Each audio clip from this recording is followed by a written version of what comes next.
Hello! This is part 2 of my Tailsitter build using Arduplane, etc, etc. If you've already watched the first video, you know what's happening. Apologies for the shaky camera, I couldn't find my camera stand, so here we are. Anywho, I have updates. I have changed up the design just a little bit, and I have determined some construction methods that I wasn't sure on when last I filmed video. So, what have I changed? Well, the thing I've changed, first and foremost, is the motor configuration. So I'm still going to do 4 motors, but in my digging around on the Autopilot forums, I found that the best way to put 4 motors on a tailsitter, according to the devs, is to have them in a quadcopter-like fashion. So rather than putting 2 motors on this wing and 2 motors on that wing, just in a straight line, it'll be more akin to attaching a quadcopter to the top of the plane. So delete those 2 motors on the wings, and it'll just be these 4. Naturally, that's not to scale. The ratio of, that is not to scale. The arms are going to be a lot longer, the motors will be better spaced out.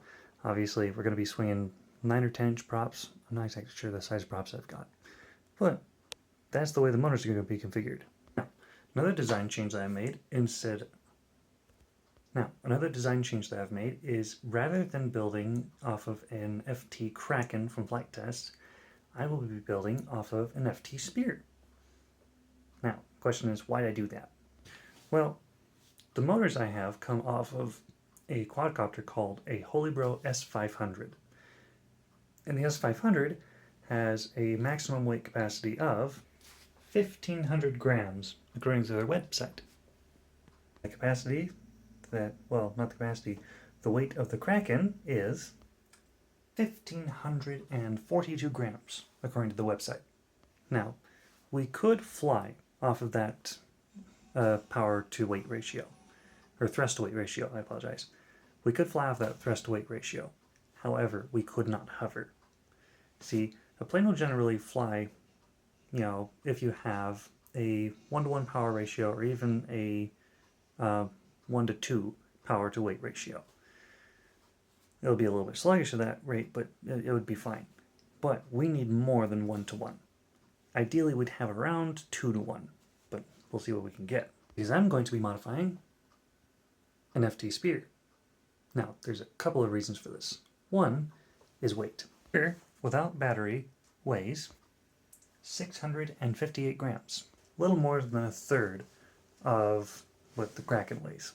Theoretically, I should be able to keep my weight down enough to where I can get roughly a 2-to-1 thrust to weight ratio. Now, the other reason I'm using the Spear instead of the Kraken is that the Spear has this central pod that's already designed into the airframe. If I was modifying the Kraken, it would end up being basically a giant spear. But with this, I don't have to redesign the wheel, or center pod in this case. KISS method, it works. Now, another thing that I'm going to be doing is modifying the spear to be disassemblable. Assemblable? It's going to come apart into multiple parts. And the way I'm going to do that is using some copper rods and different wing struts on the inside of the wing. You'll see more of that in the next video while I'm doing the build. But there's a basic design of the strut. That's going to be a 3D printed part that sits inside of the wing with carbon fiber rods going through each strut. Wing spar. Wing rib? I believe rib is the correct term. Don't quote me though, I'm not a doctor. In any case, now that I know how I'm going to be building it, I've ordered parts. So I've got carbon spars coming in the mail. I have 6 sheets of foam board waiting to be used, which is way overkill, but there's no kill like overkill for aircraft design, to keep that in mind. What this means is that the next video you see should be a build video. I should be actually physically assembling and getting the aircraft built and finished and electronics mounted, hopefully, in 2 weeks. So, I will see you then.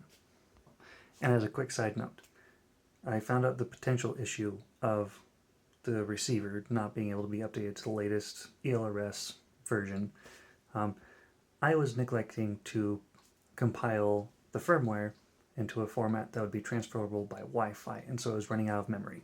So that's my bad. The receiver's probably fine. But in any case, the next time you see me, I should have one of those built, and hopefully with motors mounted. Happy flying.